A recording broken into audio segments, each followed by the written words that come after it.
and invite Professor Azfar Hussain to offer his speech on decolonizing comparative literature and insurrectionary rereading of Kazi Nazrul Islam. Professor Azfar Hussain, the floor is yours. Thank you. Thank you. Can you hear me okay? Can you hear me all right? Yes, sir. All right. And am I live still? Yes, sir. Yes, sir. Okay, thank you. Thank you, Raihan, for that glowing introduction. And I should also thank Professor Masroor Shahid Hussain, my former student, one of whom I feel proud for what he does at more levels than one. Let me also thank the Department of English, Jahangirnagar University, for inviting me to give a talk on comparative literature, and no less important, on the Bengali poet Kazi Nazrul Islam. And here I can't help recalling how my own life and the struggles woven into it were once deeply and variously tied to the Jahangirnagar University English department, where I began my full-time teaching career as a lecturer back in the early 90s. Indeed, I have so many fond memories of this department, and I'm happy to be able to give a talk organized by this department.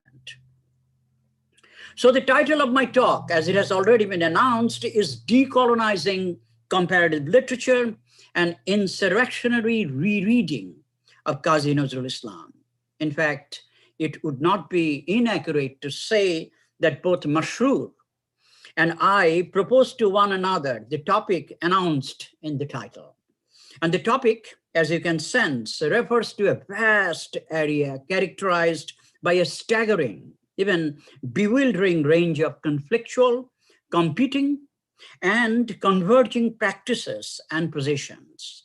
But given time constraints, I can deal with only a few contours, coordinates, contexts, and constellations of concerns that I find both crucial and challenging at this conjuncture. I have a few epigraphs to my talk. The first of my epigraphs is taken from Kazi Nazrul Islam himself. Kazi Nazrul Islam is one of the greatest Bengali poets.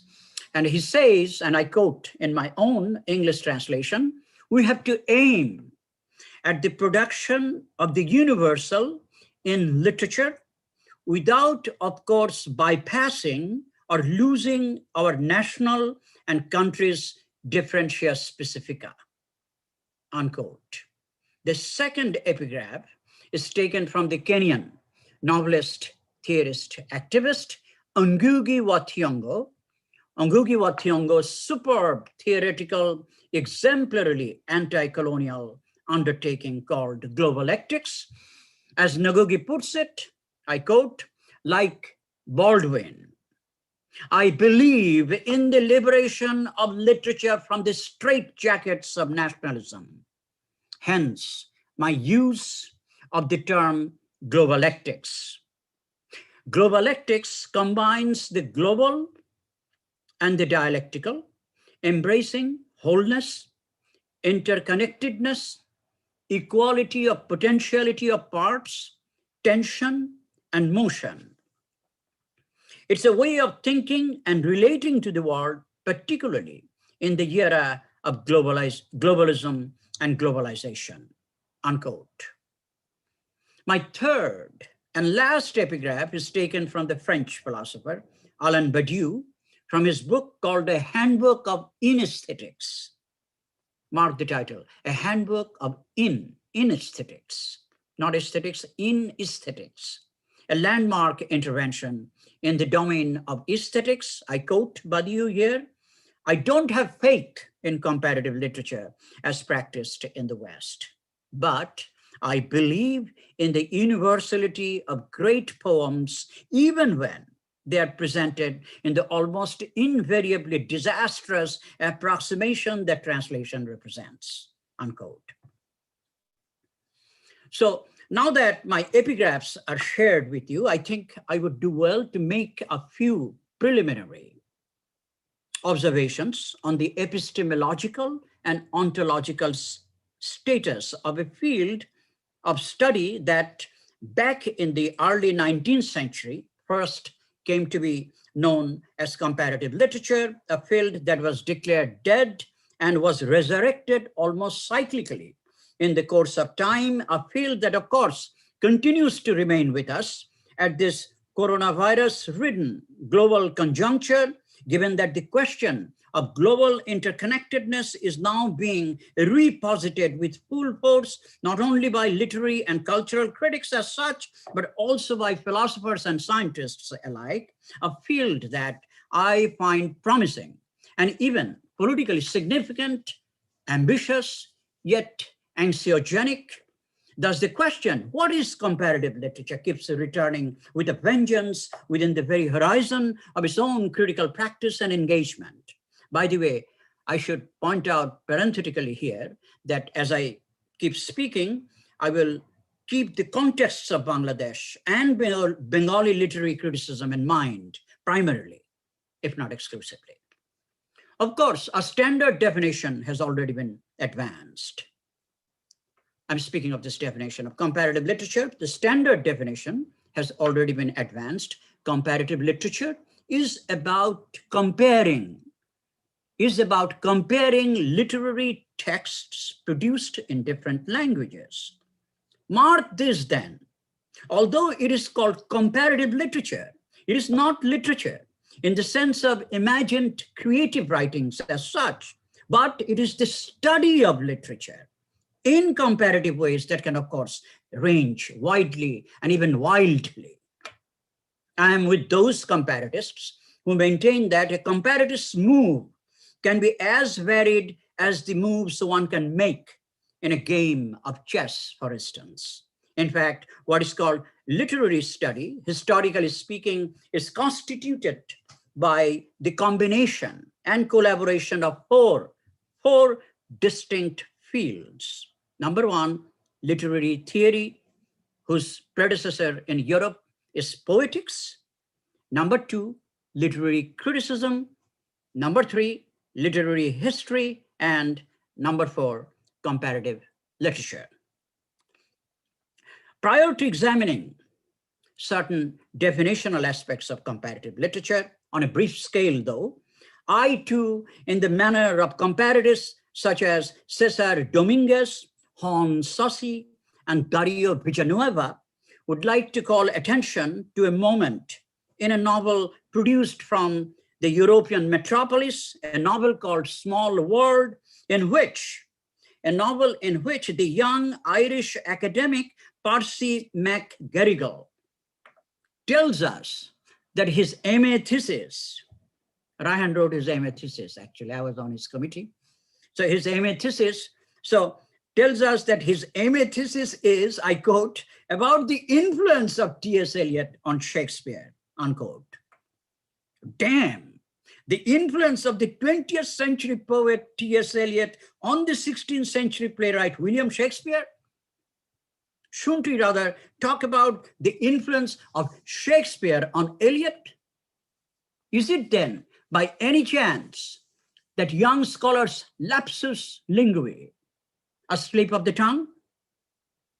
No, not at all. Of course, another character in the novel, in the Lodge novel, Professor Dempsey, lets out a loud guffaw, thinking probably that young academic is stoned out on pot. But Percy explains, I quote, well, what I try to show is that we can't avoid reading Shakespeare through the lens of T.S. Eliot's poetry. I mean, who can read Hamlet today without thinking of Prufrock? Who can hear the speeches of Ferdinand in The Tempest without being reminded of the fire sermon section of The Wasteland? Unquote. This explanation, one that concerns the question of influence, that of course constitutes one of the abiding preoccupations of traditional comparative literature, is surely intriguing, following which one may speak of the influence of Vishnu De on T.S. Eliot, or the influence of the Bengali modernist Sudhin Datta, the 20th century Bengali modernist, Sudhin Datta, on the 19th century French poet Stéphane Mallarmé, and so on. In fact, this explanation, as Cesar Dominguez et al. Rightly point out, I quote, is reader-based, not author-based, meaning that the reader's experience may move in all directions, unquote. But the question, who is the reader, does not get fully taken up by those comparatists based in the metropolis.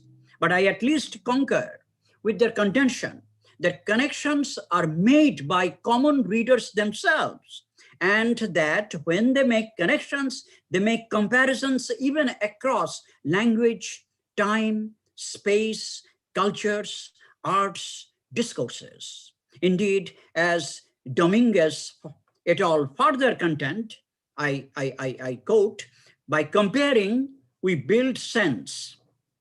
For comparison is a cognitive operation, and a connection between at least two elements transforms both elements.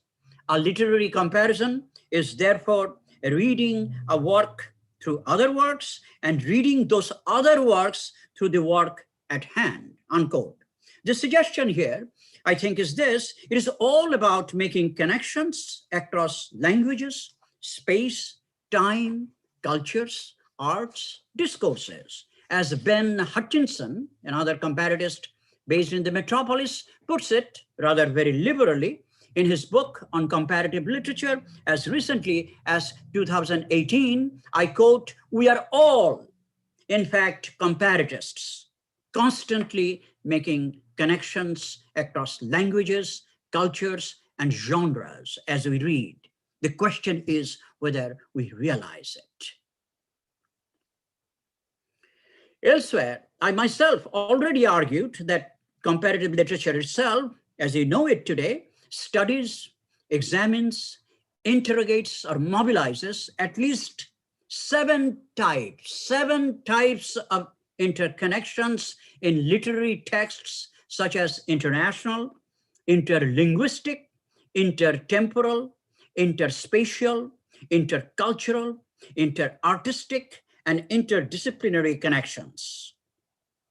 One might add intergeneric and interdiscursive connections. And of course, the term intertextuality, emanating as it did from the domain of structuralist and post-structuralist theory, was already eagerly hailed by comparatists as another form of comparison whereby meaning emerges out of interaction between texts. Of course, if we think of the Bengali modernists of the 1930s, high as they are on European poetics and aesthetics, it is possible to see how a poem is about a poem, which is also about a poem, which is further about a poem, and how a text is about a text, which is also about another text, which is further about yet another text, and so on, attesting thereby to intertextuality as a constitutive feature of their modernist work. More than a decade back, I myself wrote a long essay titled Madhusudan Datter Meghnad Bot Kabbo, Ekti Part, which explores, among other things, all sorts of intertextual connections in Madhusudan's texts with the comparatist's zeal. But I argue that to say only connect, as does E.M. Foster so famously, is not enough. That making connections, intertextual, interdiscursive, international, intercultural, interartistic, etc., is by no means a politically or ideologically innocent task.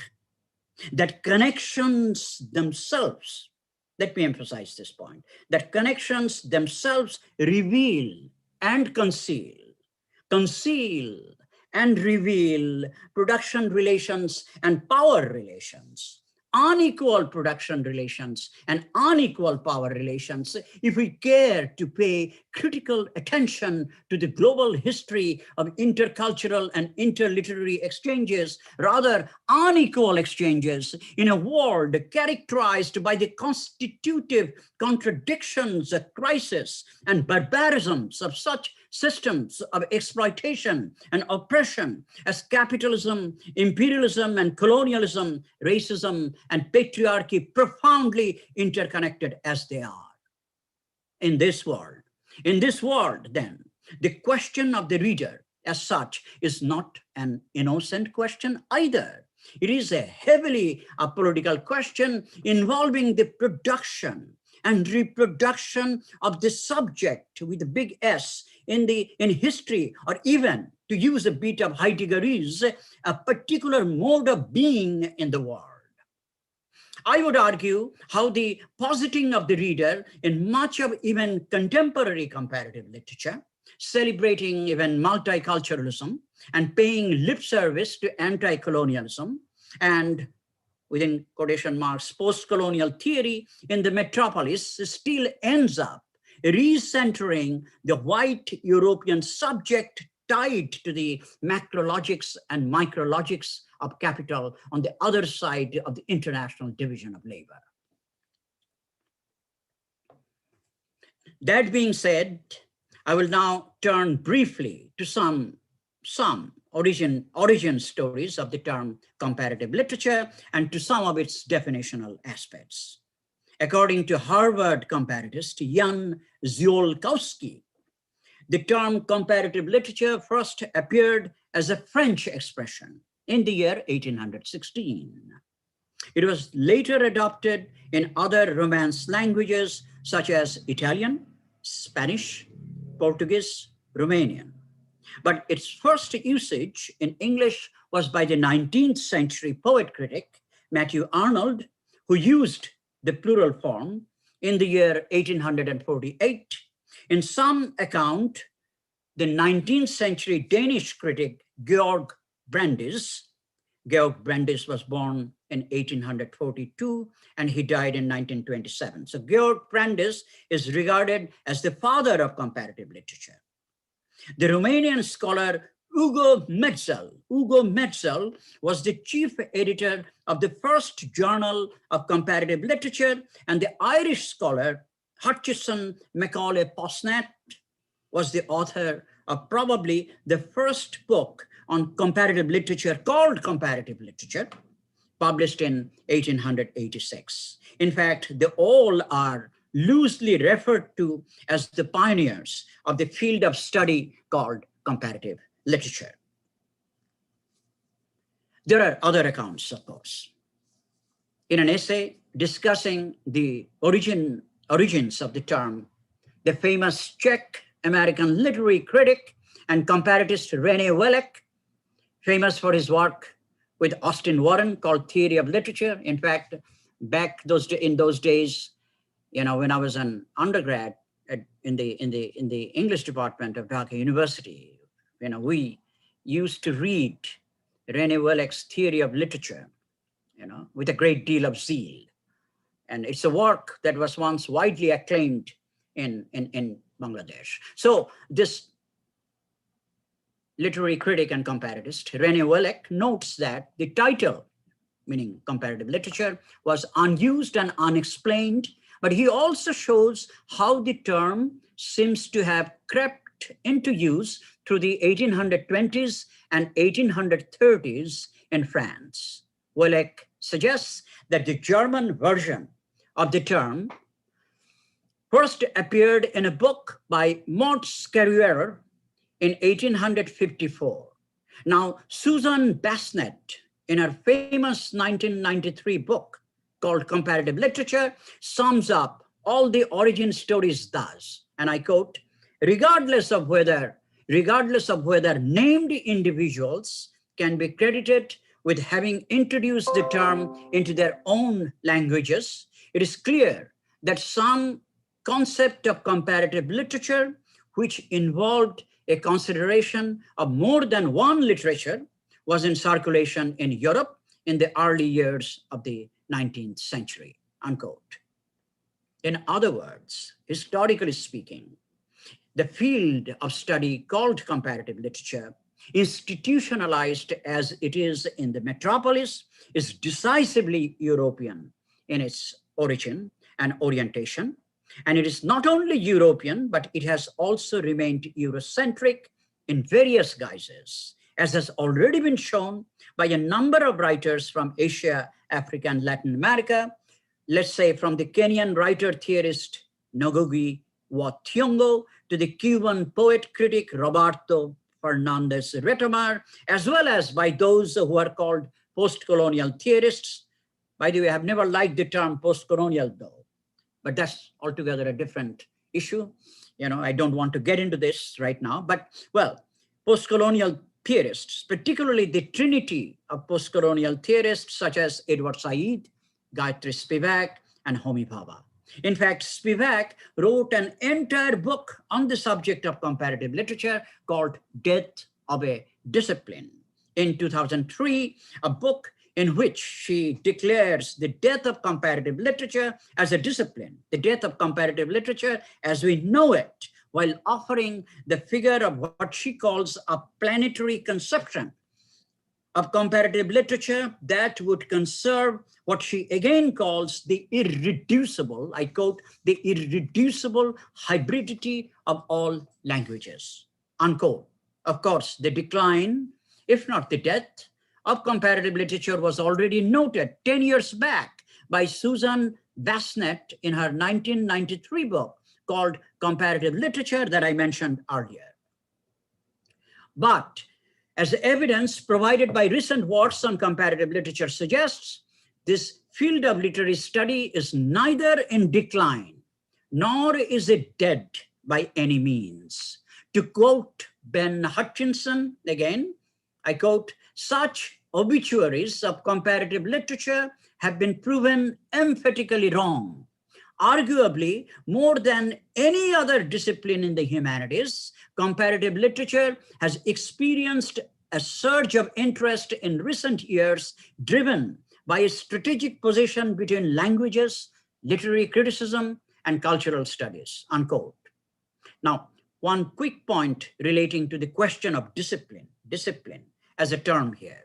A whole host of comparatists, from even Rene Wellek and Austin Warren to Jan Brandt Korstius, author of Introduction to the Comparative Study of Literature that was published in 1967, to Henry Gifford, author of Comparative Literature, published in 1969, to François Jost, author of Introduction to Comparative Literature, published in 1974, to Ulrich Weisstein, author of Comparative Literature and Literary Theory, published in 1974, to C.L. Wren, author of The Idea of Comparative Literature, published in 1968, to Harry Levin, author of Refractions, Essays in Comparative Literature, published in 1972, to Susan Bassnett herself, author of Comparative Literature, published in 1993, to even Cesar Dominguez, et al., authors of Introducing Comparative Literature, New Trends and Applications,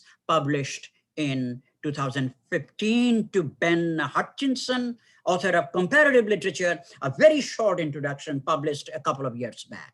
All tend to use the term discipline to describe comparative literature one way or another. Further, a number of essays included in the State of the Discipline reports, rather substantial anthologies called Comparative Literature in the Age of Multiculturalism, published in 1995 and edited by Charles Bernheimer, and Comparative Literature in the Age of Globalization, published in 2006 and edited by Hon Saucy, also do the same. But is comparative literature really a discipline in the conventional sense of the term? I, for one, take comparative literature as a decisively interdisciplinary field of literary study. I should also point out here that most of the works I have just mentioned, if not all of them, but most of them from the early 1960s onward, focus on Europe, not only as the center of the literary universe, but also as the only site and source of literary production, meaning remaining generally blind to other sites and subjects and scenes and signs. And some of those books, of course, talk about a little bit post-colonial theory and saying that how comparisons can be made by, made in other parts of the world, paying some kind of list service. And there is a chapter in Susan Bassner's book on post-colonial theory, it gives me the impression that, concerns with comparison or comparative literature in other parts of the world constitute more an additive to the book rather than remaining integral to the entire book. So more an additive. So yes. So well, owing to time constraints here, I will make some conceptual leaps now, skipping quite a cluster of interconnected analytical and historical segments of my talk. Let me then quickly say a few words about the relationship between comparative literature and what is called world literature, another nebulous concept, one that has been defined and debated in all sorts of ways by now. But I am with David Damrosch, partly, particularly the Damrosch of What is World Literature, a book published in 2003, who holds that a literary text enters into world literature by a twofold process. I quote, first, by being read as literature. Second, by circulating out into a broader world beyond its linguistic and cultural point of origin, unquote. In fact, for David Damrosch, world literature is, I quote, all literary works that circulate beyond their culture of origin, either in translation or in their original languages, unquote. But what then? What then is the difference? I get the definition, of course, and as I've said, I'm with David Damrosch here. But what then is the difference between comparative literature and world literature? To begin with, and to put it very briefly, and quite simply, I would say, while comparative literature is the study of literary works, world literature is actually existing literary works themselves, works that are in circulation on a global scale via translation, let's say. In fact, I already argued elsewhere that translation is the lifeblood of world literature. Translation is what makes world literature possible to a great extent. One may say then that world literature constitutes the object of study for comparative literature. To put it another way, comparative literature studies world literature comparatively. And both comparative literature and world literature, the different statuses notwithstanding, are guided by the urge to range beyond national and linguistic boundaries. It seems both value internationalism. But what kind of internationalism is it anyway? That's the question. It is here that I need to return to the originary moment of the term world literature itself. As early as 1827, the great German poet, playwright, and polymath, Goethe, coined the term world literature. In German, it is Weltliteratur. To quote Goethe in English translation then, I quote, national literature is now a rather unmeaning term. The epoch of world literature is at hand, and everyone must strive to hasten its approach, unquote. That was Goethe. These words of Goethe have been quoted countless times to account for the historical emergence of world literature, while Goethe's own vibrant sense of internationalism has been, I would say, rightly underlined and acclaimed on a global scale by now. What, however, does not get quoted or discussed is what Goethe actually says right after those oft-quoted words. Mark then what Goethe says, with a but, a big but, as you would see. Right after urging everyone to hasten the approach of world literature. I quote Goethe again, but, begins with the but, Goethe begins with the but, I quote Goethe, but while we thus value what is foreign, so there is this thing called foreign, so we, and then foreign, we value what is foreign, we versus foreign, we must not bind, this is Goethe, we must not bind ourselves to some particular thing and regard it as a model. We must not give this value to the Chinese. Although Goethe was fascinated, with a Chinese novel, when he was reading that Chinese novel, he was thinking of world literature actually. But he says, we must not give this value to the Chinese. Goethe was very appreciative of that particular Chinese novel he was reading, but he has decided already, we must not give this value to the Chinese or the Serbian, etc. But if we really want a pattern, we must always return to the ancient Greeks, in whose works the beauty of mankind is constantly represented. All the rest, mark his words, all the rest, we must look at only historically, appropriating, mark Goethe's words again, appropriating to ourselves what is good so far as it goes, unquote. But this Goethe does not get talked about. These words are usually left out, So I think we need to pay attention to what Goethe is saying here too. So Goethe operates within an always already established centrist and even imperially assimilationist and othering framework, which enacts the classic us them binary, as well as the superiority of Goethe's privilege to we and the unquestioned, almost theologically sanctioned superiority of ancient Greeks as opposed to the Chinese and others. Now, Greece, as the dominant conventions ago, was thought to be and continues to be thought to be part of Europe, of course. This framework is surely consistent with the ideology of Eurocentrism, which has long continued to characterize the very idea of world literature, the world being Europe itself and literatures being European masterpieces themselves. And by extension, that ideology has long continued to characterize the field of comparative literature as well.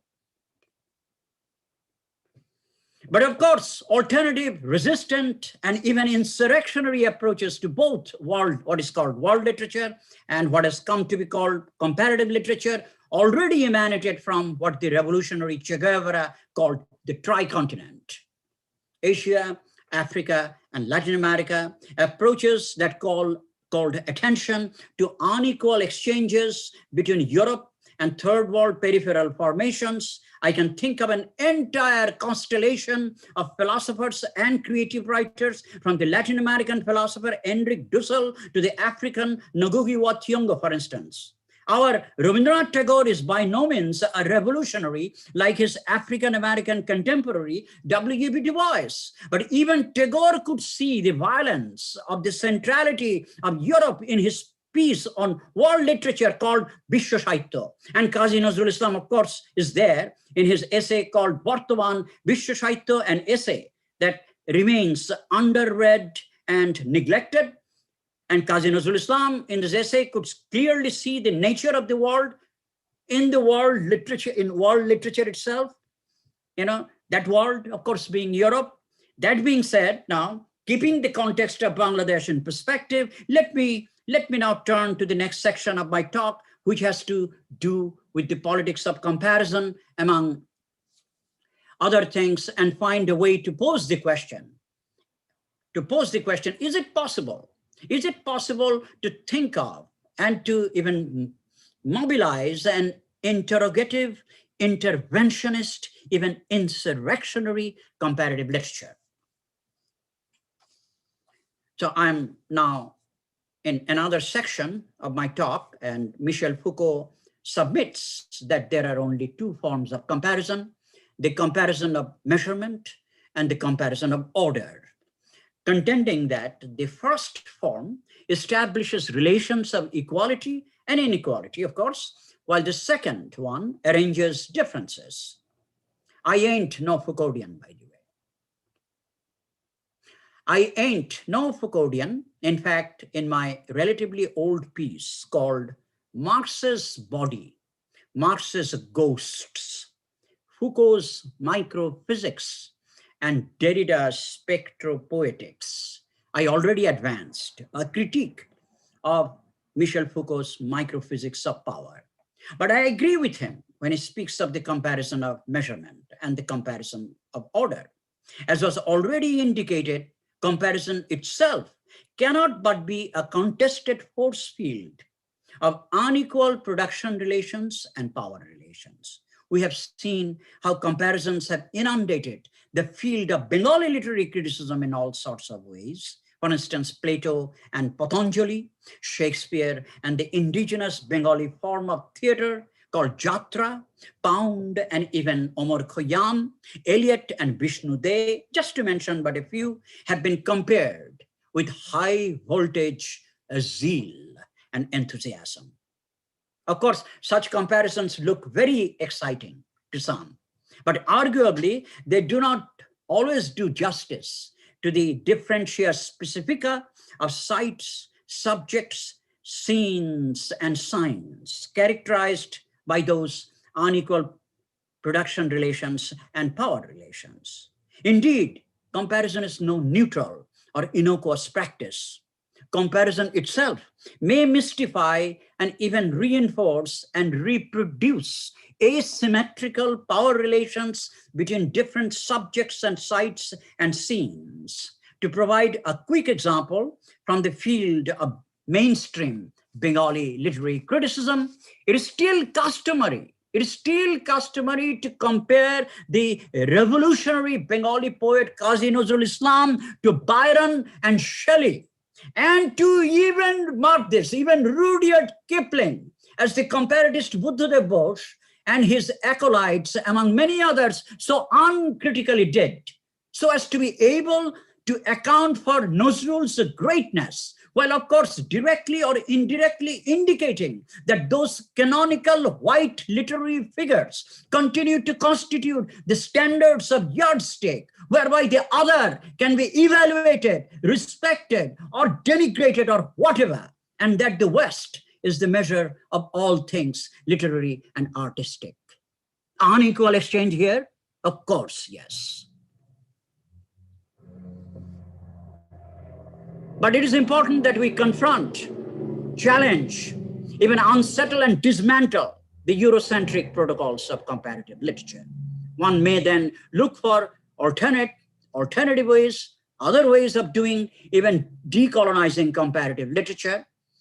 Parenthetically, but emphatically, I should point out here that when I speak of decolonizing, I mean by it a process, a struggle, even a ruptural one, as indicated by the Caribbean revolutionary Frantz Fanon in his major work called The Wretched of the Earth, and also by our own Kazi Nazrul Islam in the pages of his insurrectionary Dhumketu, the bi-weekly he edited incurring the wrath of the British colonial government. Now, against the grain of identity and difference fetishizing alterity discourse that continues to characterize much of multiculturalist comparative literature even today, one may look for a dialectically engaged comparative approach to see what comparative literature itself can learn from Marx's value theory, for instance. But value theory itself brings up the questions of comparison, exchange, equalization, and erasure all at once under capitalism. For instance, a comparative approach may demystify how the very capitalist law of value governing what I wish to call the MCM primization of the world, where M stands for money, C for commodity, and M prime for more money or capital, and the famous Marxian circuit of capital as advanced as provided in Marx's Capital, Volume 1. It always subordinates use value to exchange value, and for that matter, erases concrete labor in favor of abstract labor in the process of valorization.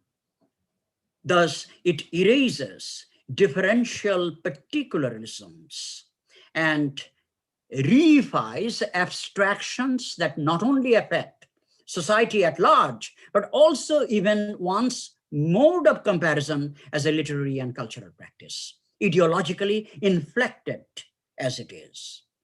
I think it is possible to make the conceptual resources and analytical apparatuses of the Marxian critique of political economy internal to comparative criticism itself.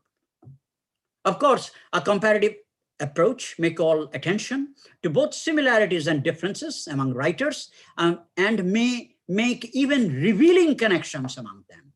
But at the same time, one's approach should remain attentive, I think, to their historical specificities and to actually existing unequal production relations and unequal power relations that characterize the entire mode of cultural production on a planetary scale, governed as it is by the globalized law of value.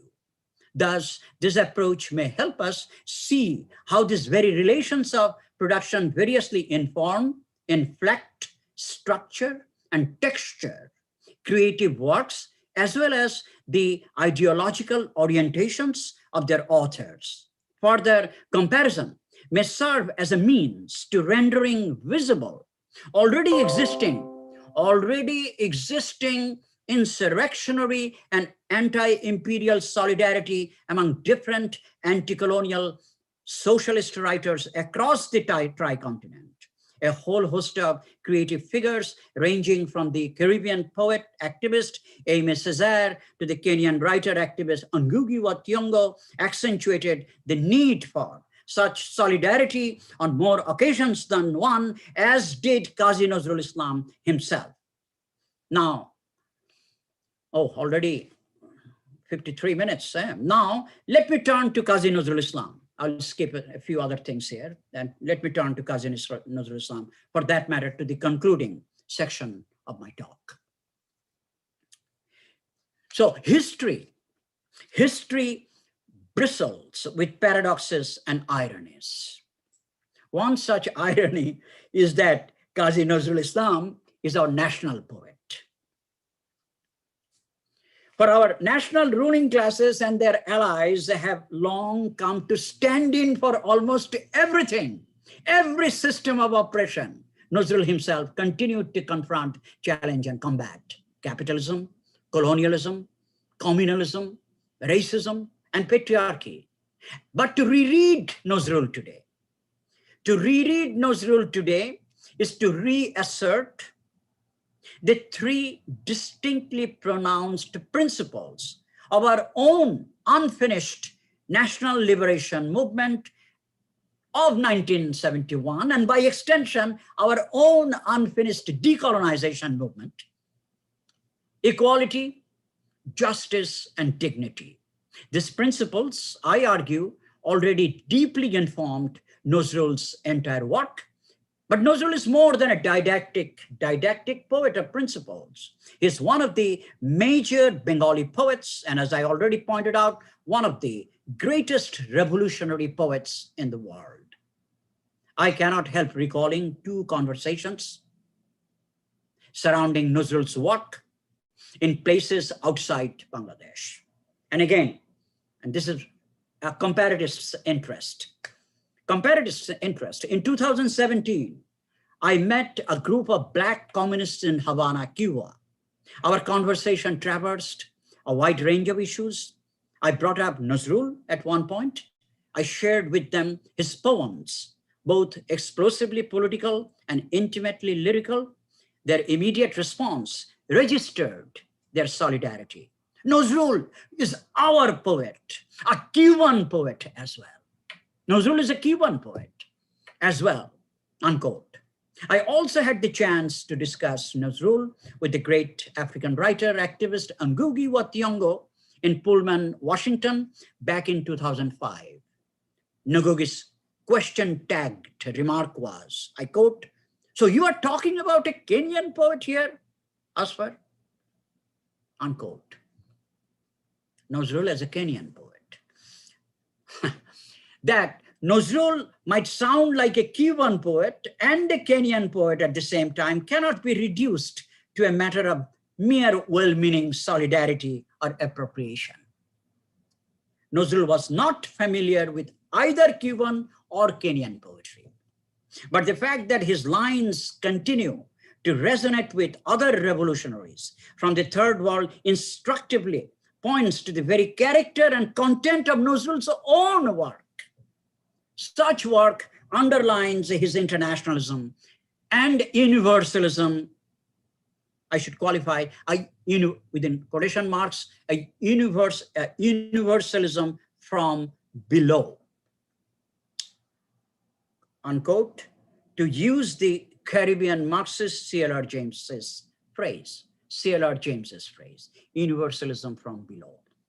It's not the kind of European elitist homogenizing universalism that we have gotten from the European Enlightenment project, of which, of course, post-colonial theory remains critical by and large.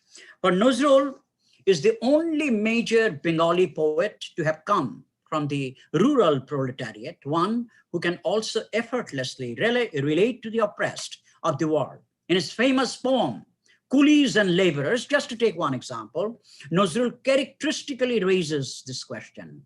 I quote in my translation, "Will the oppressed get treated like this throughout the world?" Unquote. But Nazrul's universalism is no erasure of the particular. It is the other way around. It accentuates, clarifies, extends, and accounts for the particular. Also, universalism itself is not inherently or exclusively European.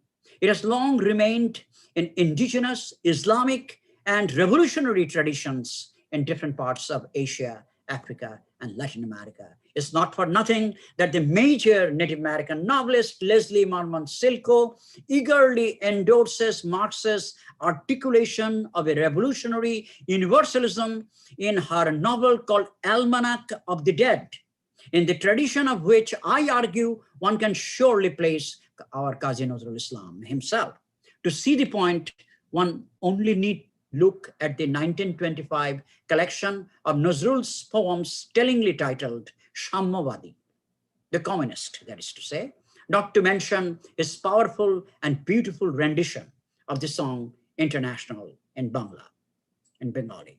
But then Nazrul is first and foremost a poet of his own people, peasants and workers, organically rooted in his own land. Nazrul offered words and works that were decisively forged in the fire of his people's struggles against oppression and injustice in colonial India. In fact, Nazrul takes poetry itself as a charged site of actions and interventions against different forms and forces of oppression and injustice. And of course, he takes poetry as an anti-colonial intervention in particular, given the determinate contradictions of the very historical moment that produced his work. Even his early stories, with which Nazrul began his writing career, at least partly attest to that intervention. But his voice as a whole can by no means be characterized quickly and one-sidedly, given his phenomenal productivity and the diversity of his passions, practices, and styles. Nazrul is not only a poet and a short story writer, but also a musician, song composer, novelist, playwright, essayist, theorist, even a theorist of world literature, filmmaker, editor, journalist, even a drummer and an actor. And no less significant, he was a revolutionary activist, one for whom the borderlines between poetry and politics continued to dissolve at the battlefronts of history. But Nazrul's productivity and preoccupations spanned a relatively brief period of 24 years between the two world wars from 1919 to 1942. And of those 24 years, Nazrul gave only 12 to poetry, and later increasingly moved onto the world of music, inaugurating, one might argue, an excitingly experimental chapter in the global history of music itself. Yet, Nazrul continues to remain ignored in contemporary studies of what is called world literature, and even in so-called post-colonial literary criticism today. Further, comparative literary criticism in our parts of the world has hardly done justice to the insurrectionary dialectics of Nazrul's poetic interventions, hell-bent as they were on blasting open the continuum of colonial history while remaining committed to the emancipation of humanity in its entirety. I've already suggested how the protocols of comparative literature, ones that figures like Buddhadev Bosu and Sudhin Dotto, as well as their acolytes have mobilized, have proven not only outrageously misleading, but also terribly Eurocentric. After all, comparison is no neutral thing, as I pointed out. And let me reiterate, comparison may mystify and even reinforce and reproduce unequal power relations among different subjects and sites and scenes.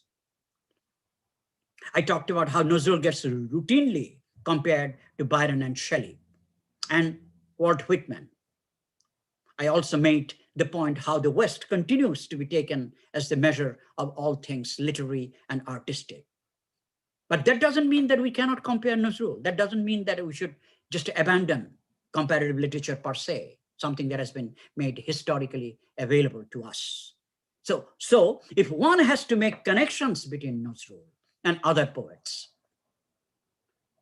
and the comparatist's task, one has to make connections between Nazrul and other poets. No, a poet is not a solitary figure in the final instance. A writer is not a solitary figure in the final instance. A writer is always, even when lonely in his or her at their own room, is lonely, still not solitary, because history is there, and a writer can always be in conversation with other writers and with even people themselves in all kinds of ways. So a writer or a poet is not a solitary figure in the final instance. So if one has to make connections between Nazrul and other poets, one might begin by placing Nazrul in the company of such figures as Nanak and Chandidas and Lalan Fakir on the one hand, and in the company of such revolutionary third world poets as Nazim Hikmet from Turkey, Pablo Neruda from Chile,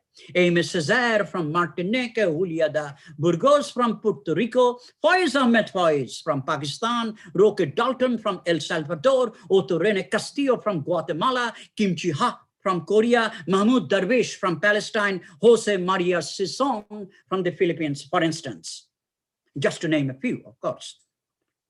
Comparison here by making connections and remaining attentive to historical specificities may serve as a means to forging the kind of anti-colonial and insurrectionary solidarity Nazrul's own revolutionary universalism ardently accentuates on more occasions than one.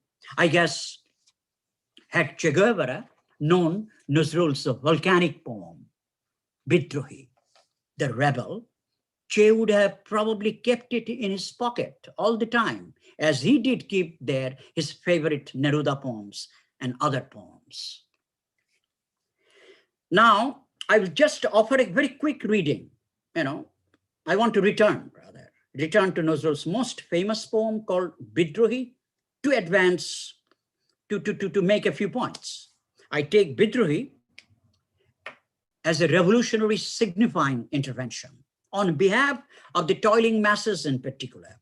Nazrul lines keep throbbing and pounding relentlessly like tidal waves in the space of his poem. In fact, the entire poem moves at a whirlwind pace without losing its architectonic integrity, aesthetic beauty, and political vision. Nazrul seems to be taking to heart Karl Marx's famous injunction to writers, I quote, "Rub your conceptual blocks together in such a way that they catch fire," unquote. The fiery, blood-boiling poem, Bidruhi, is a poem of negation, rupture, assertion, and affirmation in the high noon of British colonialism in India. The poem Bidruhi surely serves as an example of both literary and political rebellion.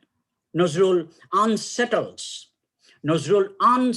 an entire set of poetic or stylistic norms on the one hand, and militantly confronts the oppressor of humanity on the other.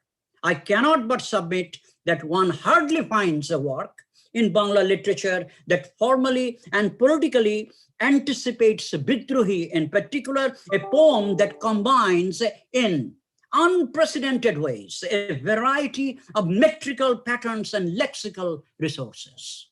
True, in Bidruhi, Nazrul seeks to confront and combat domination of all forms. True, Nazrul was even sent to prison for writing poetry that fiercely fights the dominant. It is in this context also that one can place Nazrul in the company of those third world revolutionary poet activists I already mentioned: Hikmet, Dalton, Castillo, Faiz, Darwish, Kim Chi-ha, and Maria Sisson, who all had to go to jail or prison because their activist poetry continued to threaten and unsettle the powerful and the dominant. In fact, Otto Rene Castillo, the Guatemalan poet, was burnt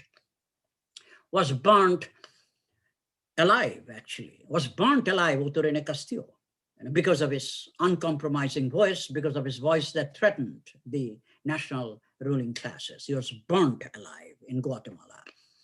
So, and Nazrul's books were banned, not just one or two or three. 7 of his books were banned by the British colonial government, an unprecedented event in the history of the world. No poets' books were banned like that. Well, writers are banned, their works were banned, we see that, but 7 of his books were banned by the British colonial government. While Nazrul's poetry took him to prison, not only poetry, Nazrul's songs also, disturbed the British colonial government. His prose too, his books of prose are also banned. As I said, 7 books. While Nazrul's poetry took him to prison, the language of his poetry ends up breaking that prison and even sets him free in a certain sense. Indeed, Nazrul's Bidruhi dramatizes and mobilizes his accumulated resistance to the prison house of language. Given this resistance, then, one can also place Nazrul in the tradition of such figures as Chandidas, Nanok, and Lalan Fakir, whom I already mentioned, who all radically explore the power and limits of language. Lalan Fakir in particular, who in fact says, Bagendriya na sambhabe, and also affirms the power but the limits of this verbal structure of communication, while seeking to fashion a new mode of communication by way of valorizing the freedom of humanity. Also, in terms of literary rebellion, one might compare Nazrul to Michael Madhusudan Datta himself, who inaugurated a decisive rupture with the literary tradition preceding him. Yet Nazrul is strikingly different from Madhusudan. Unlike his, Nazrul's work by and large remains firmly, even organically tied to his own people, poor peasants and workers. Thus, one can easily take Nazrul Islam as an example of Gramsci's organic intellectuals. Nazrul can be taken as an example of Gramsci's organic intellectuals, and these organic intellectuals are different from traditional intellectuals Like a true organic intellectual, then Nazrul forges organic active ties to, or even becomes part of the oppressed themselves. For Nazrul internalizes, articulates, and advances their aspirations, their cause, their struggle at all levels. As Nazrul maintains symptomatically in Bidrohi, I quote, "I am the pain and sorrow of all homeless sufferers. I am the anguish of the insulted," unquote. And surely Nazrul's Bidrohi can be read as an exemplary anti-colonial text, the kind of text that is animated and energized by opposition and resistance to colonialism. One may certainly profitably compare Nazrul's Bidrohi to Yeats's poetry of decolonization, Amy Césare's anti-colonial poetry. One, of course, can make a good comparative study of Kazi Nazrul Islam and Amy Césare in the context of Amy Césare's great poem called Return of the Notebooks. And both poets, among many other things, share the fiery qualities of language itself. So yes, indeed, Amy Césare's anti-colonial poetry, Frantz Fanon's liberationist counter-narrative of anti-imperialist resistance, and the works of other third world writers that Edward Said himself catalogs and values in his culture and imperialism, like Jose Marti. In fact, I have a piece called Nazrul in Cuba, a piece in which I compare Kazi Nazrul Islam to the great Cuban revolutionary poet, Jose Marti.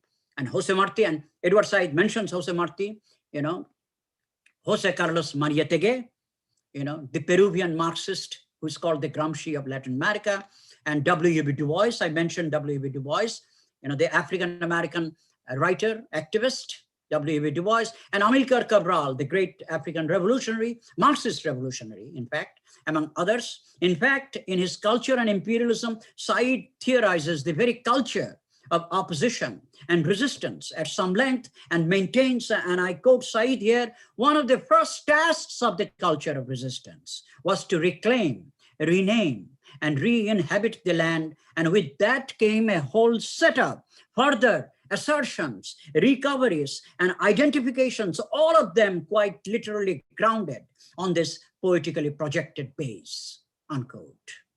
Bidrohi can certainly be read as a poem of assertions and identifications in the Saidian sense. Nazrul, as an act of identification and assertion, foregrounds, accentuates, enacts, repeats, and even renders ubiquitous the I, used more than 100 times in the poem. Also, he does it with such force and fury that one gets the impression that Nazrul keeps exploding his verbal bombs, one after another, at the roots of colonialism, in fact, at all forms and forces of oppression. Thus, Nazrul's Bidrohi seems to be anticipating the spirit of one of the opening statements Frantz Fanon himself makes in The Wretched of the Earth, and I quote Frantz Fanon, "Decolonization is a violent phenomenon," unquote. And in his penchant for decolonization as a process, as a struggle, then Nazrul, in his Bidrohi, resorts to linguistic, within quotation marks, violence in order to withstand and even completely do away with colonial violence itself, in the very interest of building what Nazrul himself calls, and I quote, "a new universe of joy and peace," unquote. But it is unfortunate that while Edward Said, in his Culture and Imperialism, particularly in his chapter called Resistance and Opposition, invokes a number of anti-colonial poets and writers from Asia, Africa, and Latin America. And Edward Said, of course, is an exemplary comparatist, as far as I'm concerned. From Asia, Africa, and Latin America, Said does not mention our Kazi Nazrul Islam at all. Said even commends Rabindranath Tagore's progressive take vis-a-vis nationalism, and rather uncritically, I would say uncritically, places him side by side with the Black theorist, writer, activist, W.E.B. Du Bois. But Said assigns Nazrul a blank in his otherwise massive undertaking. Probably this blank has to do with Said's own lack of familiarity with Nazrul's work in English translation. And of course, Nazrul's work in English translation was not available that much, but one can surely argue that a reading of Nazrul's work could have significantly contributed to the strength of Said's chapter on anti-colonial resistance and opposition. And as a text of resistance and opposition, Bidrohi opens up. Yes, I've been said I have to wrap up in 5 minutes, and I will do so, trust me. Bidrohi opens up a space of possibilities by way of first identifying a series of contraries and binary oppositions, and then transforming them into an aesthetically and politically strategic unity against colonialism and, within quotation marks, communalism. That strategic unity is particularly signaled and enacted by a movement from the I to the we, a movement that we notice particularly towards the end of the poem. Also, Nazrul's style of bringing together different and disparate elements is revealing and instructive. It is then important to notice how Nazrul yokes together certain elements of Hindu mythology and those of Islam, while of course this is no mere textual chutneyfication for Nazrul. Indeed, the ways in which Nazrul brings together those different and even apparently contradictory elements do not attest to an unproblematically orchestrated unity of Islam and Hinduism as such, but they strategically point to the tensions and transactions between the two in response to what Franz Fanon calls the perverted logic of colonialism that is characteristically divisive. Also, at other levels, Nazrul's language offers a frequent interplay between the poetic and the prosaic, between the lyrical and the dramatic, between the indigenous and the foreign. Nazrul combines lexical resources drawn from Arabic and Persian and Bangla in ways in which he inaugurates certain exciting relations of language in Bangla poetry itself. His new relations of language are further characterized by the ways in which he chooses words and even localized idioms from rural areas, and also use Sanskritized words on certain registers. At least occasionally, the tone in Bidrohi is grippingly conversational, while its overall style is powerfully elusive. Indeed, Nazrul creates a language that is markedly different from that of Rabindranath Tagore on the one hand, and from the language of Bangla literary modernism, represented differently by such poets as Jivananda Das, Sudhin Datta, Amiya Chakraborty, Buddhadev Basu, and Vishnudev on the other. Finally, Nazrul remains alive and relevant as long as his lines continue to resonate with the wretched of the earth, with the oppressed of the world. And I quote, I, the great rebel, shall rest in quiet only when I find the sky and the air free of the groans of the wretched of the earth. Indeed, it is in the interest of our anti-capitalist, anti-imperialist, anti-racist, and anti-patriarchal struggles that we need to reread, remobilize, and even reinvent Nazrul and recompare himself to a whole host of revolutionary poets from around the world in the interest of building our international solidarity against all forms and forces of oppression and injustice. I end here. Thank you very much for listening. So Nazrul, in fact, wanted me to end at, within 5 minutes. I think I have done it. And Nazrul wanted to give me an hour. So I thought I took an hour because, there are certain preliminaries, that took some time at the beginning before my lecture. Yes, sir. It's fine. Thank you. Thank you, Professor Azfar Hussain, for a very enriching and electrifying speech. Electrifying is a word that I collected from several comments from chat box. And very much like Kazi Nazrul Islam, it was equally a speech and a performance. Before we open the floor for the audience, because there are questions and observations, let me say that this is an exciting speech and it covers an inexhaustible range in just 60 minutes, from the emergence of the idea and practice of comparative literature to the emergence of the discipline called comparative literature and its alleged European orientation and Eurocentrism to the rather recent decolonization and de-Westernization of comparative literature. We also have some insights about world literature and how Goethe, with his apparently utopian take, remained Eurocentric, and how, on the other hand, Rabindranath Tagore and Kazi Nazrul Islam underscored the problems and the potential of the network of nationalist chauvinism on the one hand and planetary nexus on the other. The speech also foregrounds what we can say the unequal exchange that we find evident in comparative literature in general. How, for example, the very uncritical studies of influence have almost reduced non-European writings, even insurrectionary writings, as reflections of European writings. Therefore, what we need to address critically is the very uncriticality of influence, and rather seek for other ways and processes of exchange between literatures of different cultures, nations, and languages. Much of the lecture is devoted to Kazi Nazrul Islam, and that was I can say, the crux of the speech. And the speaker claims that rereading Kazi Nazrul Islam is a kind of reasserting three unannounced, unnoticed themes: equality, justice, and dignity.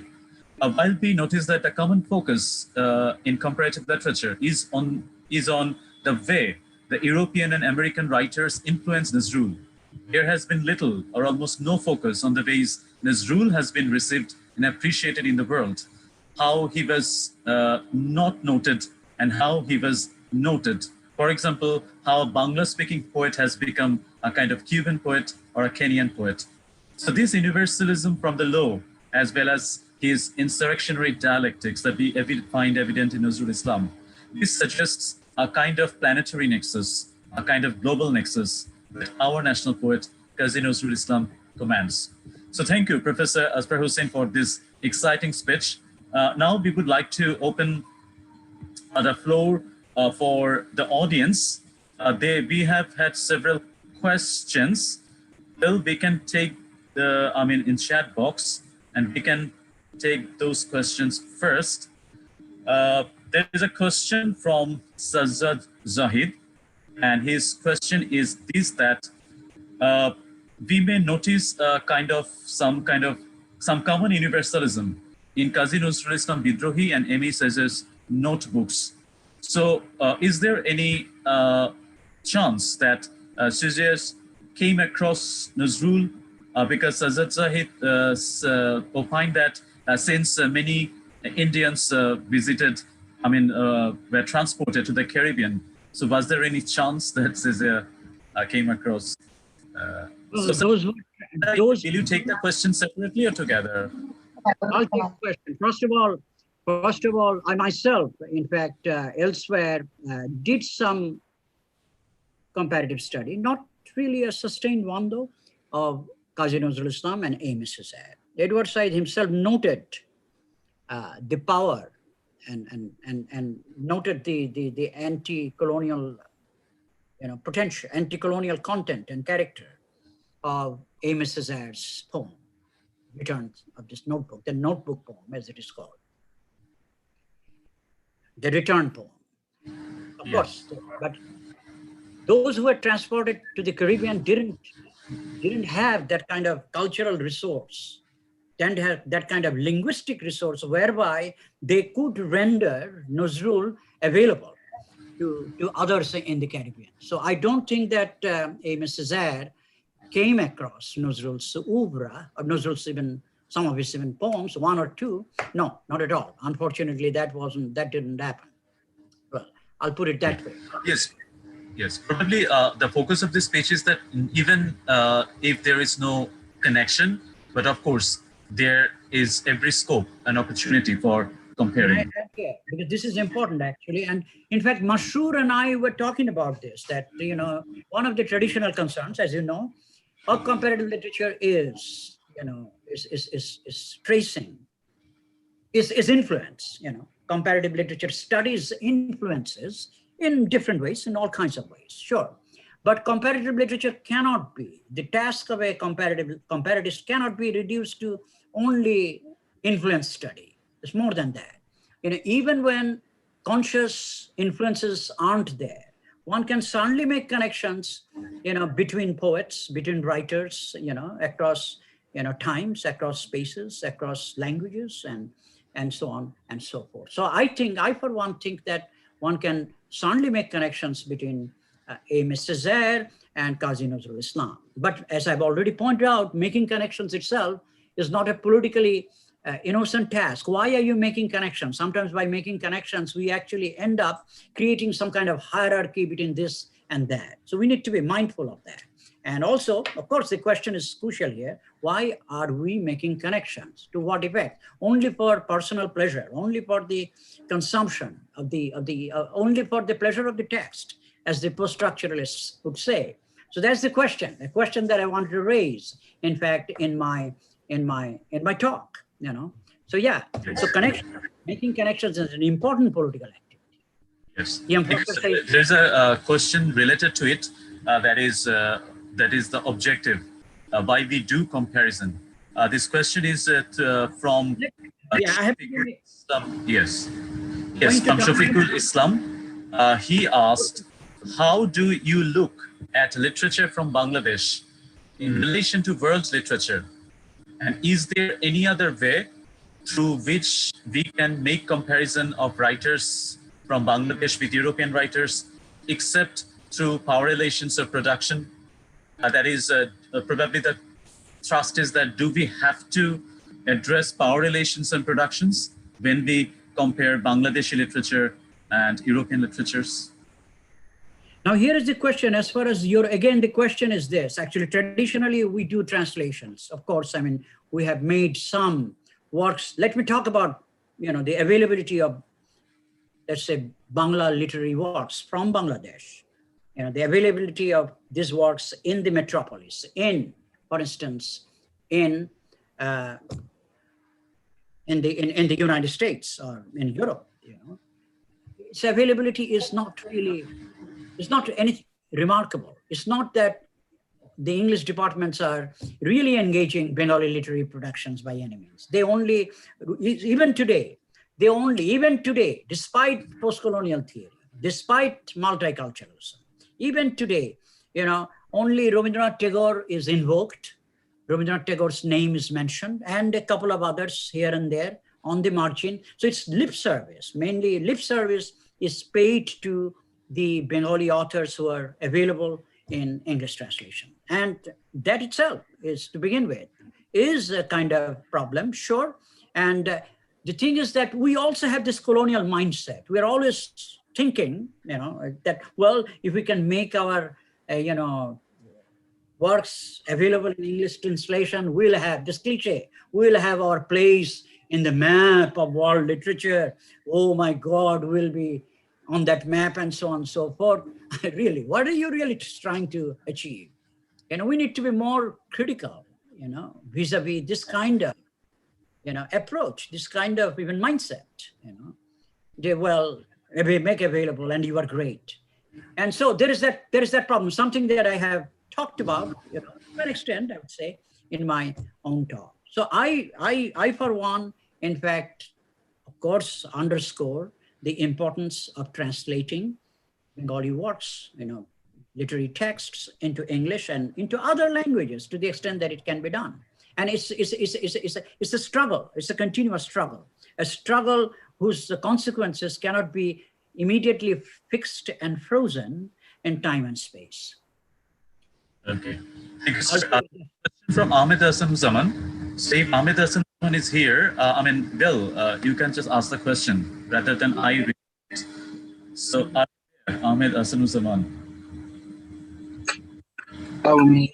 Professor Azfar, it's been a wonderful lecture. I thoroughly enjoyed it. It's a kind of thought which just occurs to my mind. That is, how would you look at Nazrul's portrayal of women? That is, you said that Nazrul condemned petty. Nazrul is the voice for everyone who Nazrul the voice of the subaltern or something like that. But don't you think that in his most famous poem, which is known to every one of us, Vidrohi, of course, he has figured women in absolutely male terms. True. How do you look at that? I have actually written about Nazrul's relationship, to Nazrul's own portrayal of women in his works. Of course, it's a male-dominated universe. His novels, look at his novels. All the characters are male, protagonists are male, and that is precisely the problem, a problem of which Nazrul himself was not totally unaware. Nazrul has a poem called Nari, and in that particular poem, Nazrul celebrates, this idea, at least the idea of equality between, men and women. And Nazrul foregrounds this with full force, with a passion. This very idea of equality. Of equality I sing. Nazrul sings, but Nazrul does not forget women totally. In fact, he is probably one of those authors who struggled very hard. One of those writers of the poets who struggled very hard with foregrounding women onto the stage of history and also in his own works. I mean, there is another poem in I think, Sharbahara in there, and Shammavadi, right? In the collection of poems, 1925 collection of poems called Shammavadi. There too, Nazrul has a poem about Barangana, where Nazrul certainly, celebrates women. So in principle, he has this idea of the equality in his mind. But this is a problem with a whole host of male writers. When they start talking about women, then again they screw up. They could not finally range beyond, their masculinist, even androcentric discourse, which continues to remain a problem. But as far as combating patriarchy is concerned here, of course, we all need to remain critically aware of the pitfalls of such discourses, including Nazrul's, and then make some interventions. Of course, it's a matter of struggle. Thank you. Yes, sir. Yes. When he sings of equality, of course, let me reemphasize the point. He does not totally forget women, but when he starts talking about women, as Sakline has rightly pointed out, he starts talking about women, again, he falls into the trap of some kind of masculinist discourse. He cannot finally transcend his, the terms, the male terms of his discourse. He cannot transcend them. Sure. Thank you. Sir. Yeah. Is there any question from the audience? Please identify yourself and ask your question or present your observation. You can take one or two more. There is one thing, that in many of his poems, somebody said something like this. In many of Nazrul's poems, Nazrul, sings of equality. Yes, that is true. He does, actually. And again, I have to mention his great collection of poems called, 1925 collections of poems called Shammavadi. Shammavadi and Sharbahara, another collection of poems. It's called Sharbahara. Mark the title of his collections of poems.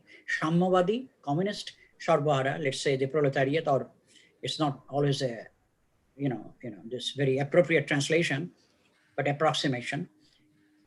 These two collections of poems, one published in 1925 and the other one published in 1926. Shammavadi and Sharbahara, the communist and the proletariat. Of course, Nazrul is known for singing this equality. And that our three principles, the point that I would make once again, the three principles, the three distinctly pronounced principles of our liberation movement of 1971 were what? Shammo, Manavik Marchada, এবং ন্যায় বিচার। সাম্য, মানবিক মর্যাদা ও ন্যায় বিচার। সাম্য, equality, মর্যাদা, dignity, and ন্যায় বিচার, justice. So there's three principles, and the three principles actually constitute, broadly speaking, the themes of Nazrul's oeuvre by and large. Okay. I think there is no more question. Yes. I said, Hello. I didn't mention design by any means. I just simply said to use a bit of, in a funny way probably, to a bit of Heideggerize. We say legalese, Hegelian, Heideggerese, a mode of being in the world, but not Dasein proper. That's altogether a vast philosophical project of Heidegger. So no. Yes, sir. I think you're answering the question, right? Heidegger. Yes. Heidegger. I'm not crazy. I'm not crazy about Heidegger. Yeah. But that's altogether a different issue. There is another question from Shorter Zahid, that is, He is asking me, how do you place Nazrul as an activist? I've already placed Nazrul as an activist.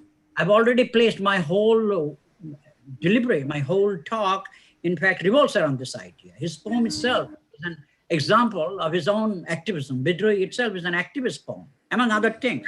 It cannot be just characterized as an activist poem. That's it. No, his activism, Nazrul was an activist in all kinds of ways.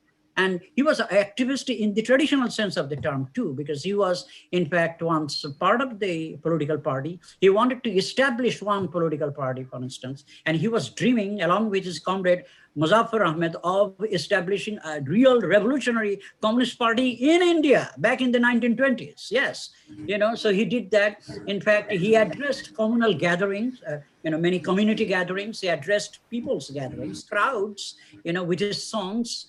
Songs of rebellion, songs of resistance, with his poems of rebellion and resistance, and so on and so forth. So he, in fact, was an activist, an organic activist, an activist who was continuously active.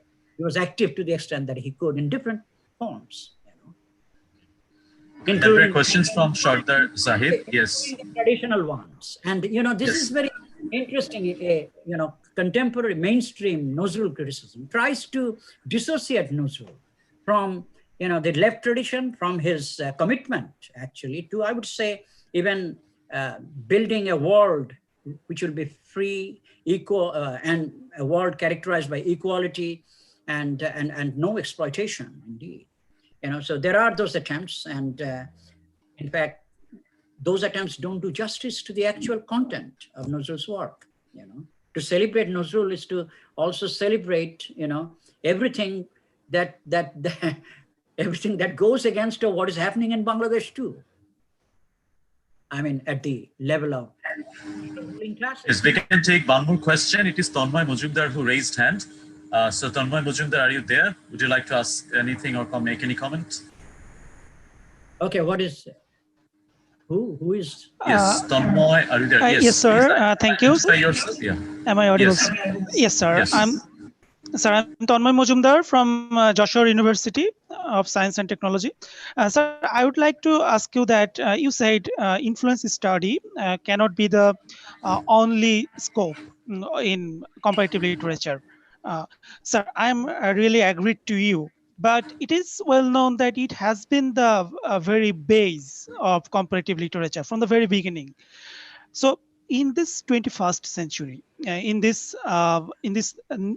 through these new perspectives that you have already discussed in your lecture, so should we actually focus on more on cross-civilization studies that Professor Kao from China actually focuses on or says on? Do you think it is more relevant today?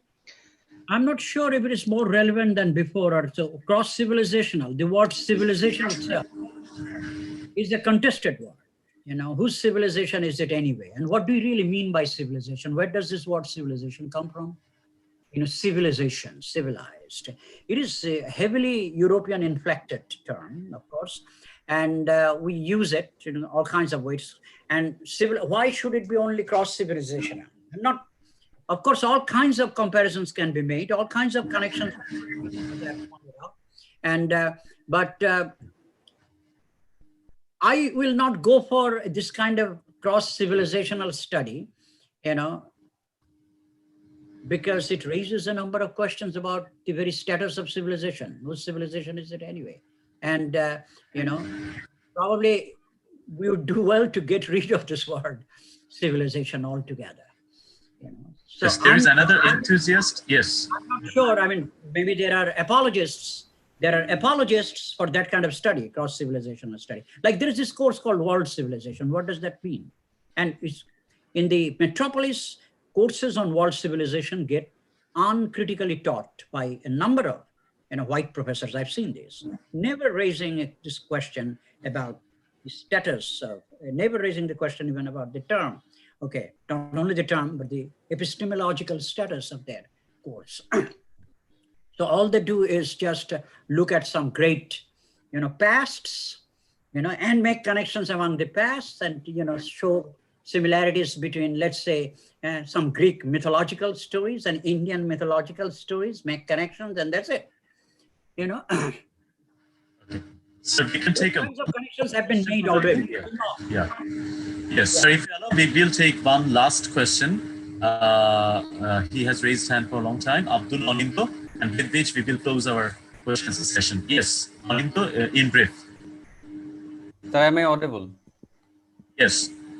So thank you so much for your exciting speech. First of all, I would like to thank, and I'll not take much time. My question is about his translation works, because I'm really excited about, and I'm really interested on his translation works. The question is, whose translation works? Sorry.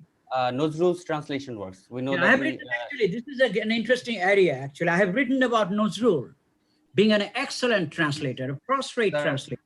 I know you couldn't touch that field because of the time barrier, but the question is small. Did Nazrul ever try to translate his own Bangla poetry in other languages? So far as I know, no. He didn't try, probably one poem he tried to translate into English. I should point out here that Nazrul had this multilingual background. Many people don't know this. Nazrul actually wrote poems in Hindi and ghazals in Urdu. So in other words, he attempted creative writings in two other languages, Hindi and Urdu. He did, actually. So he knew Hindi, Urdu, Sanskrit, Arabic, and English. And he translated from Arabic and Persian, of course. Arabic, Persian, Hindi, and Sanskrit. So total 5 to 6 languages. So he had 6 languages. He worked with 6 languages, quite actively. Now, Nazrul as a translator. Nazrul was an excellent translator in my reckoning. In fact, Nazrul translated several surahs from the Quran, and Surah Ikhlas, for instance, was translated into Bengali by Nazrul.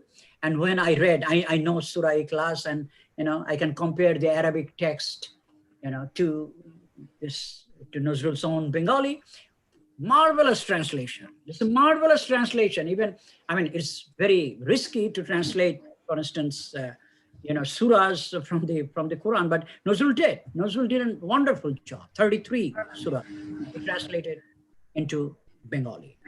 And Surah Ikhlas in particular, his translation of Surah Ikhlas in particular is, I would say, is so beautiful and powerful at the same time that if, for instance, someone says this in his or her or their prayers, if someone does it, I don't think that God will be, Nazrul's God, beautiful God, he calls God beautiful, Nazrul. God will be, or Allah will be, unhappy. So translation. And now speaking of translations further, Nazrul translated Omar Khayyam's, from Persian to Bengali, beautiful translations of Omar Khayyam's Rubaiyat. Many translators attempted that is to say, translated Omar Khayyam into Bengali in India and in Bangladesh. But in my opinion, Nazrul is by far the most outstanding translator. In fact, if I use the word successful, the most successful translator of Omar Khayyam's Rubaiyat into Bengali. And also, Nazrul also translated the Persian poet Hafiz. Now, Hafiz, as we know, is composed ghazals, right? Is known for his ghazals. Hafiz, I'm speaking of Hafiz, is known for his ghazals, but Hafiz also composed Rubaiyat. And Nazrul translated Hafiz's Rubaiyat into Bengali wonderfully well. And I can't resist the temptation of sharing with you with one verse in Nazrul's translation, Hafiz's Rubai in Nazrul's translation. Rubai, by the way, is a quatrain, a 4-line poem. And here is Nazrul, Hafiz in Nazrul's translation.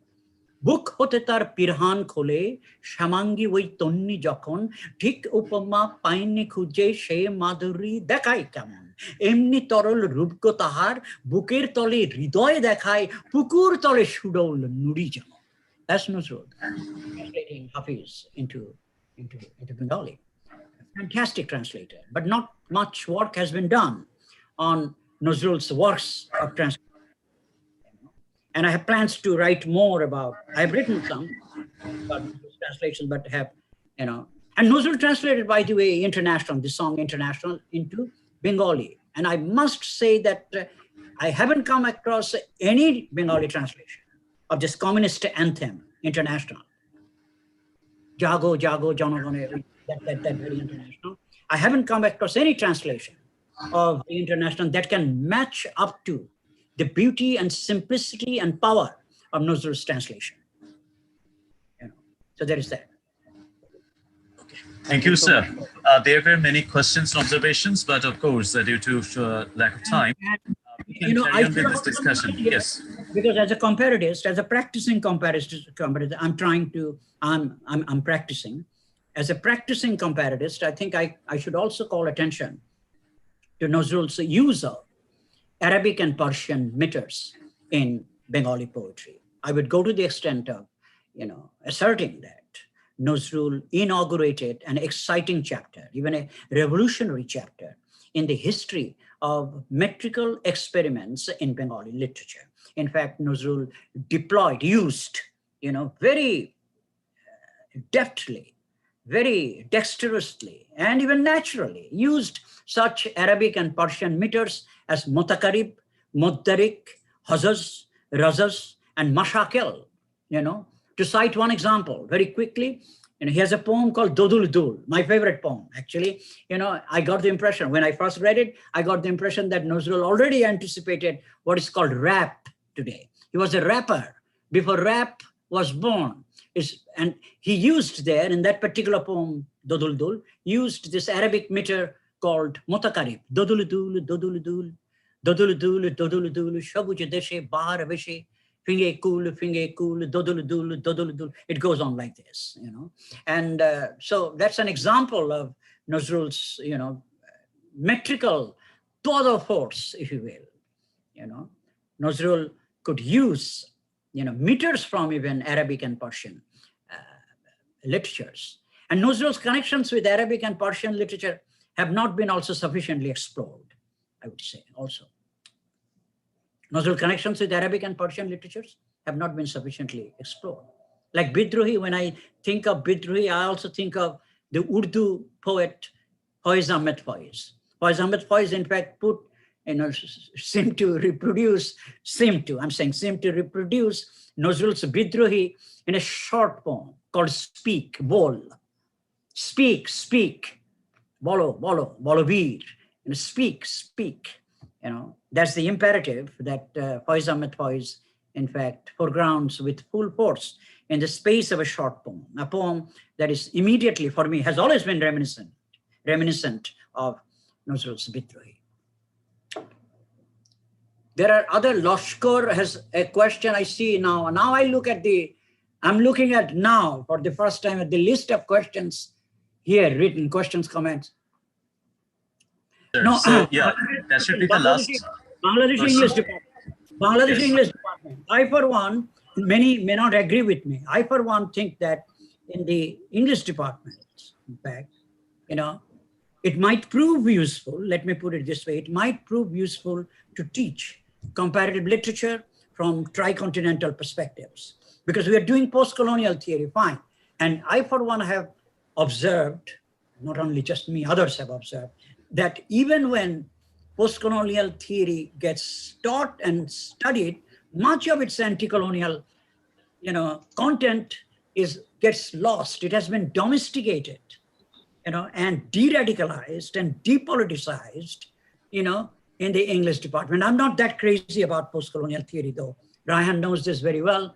Raihan knows that I already advanced all kinds of critiques of post-colonial theory, and so on and so forth. This textualism, is metropolitan blindness, is inattention to the question of political economy as they continues to affect the practice of everyday life and so on and so forth. But post-colonial theory still, subsumes Edward Said's work.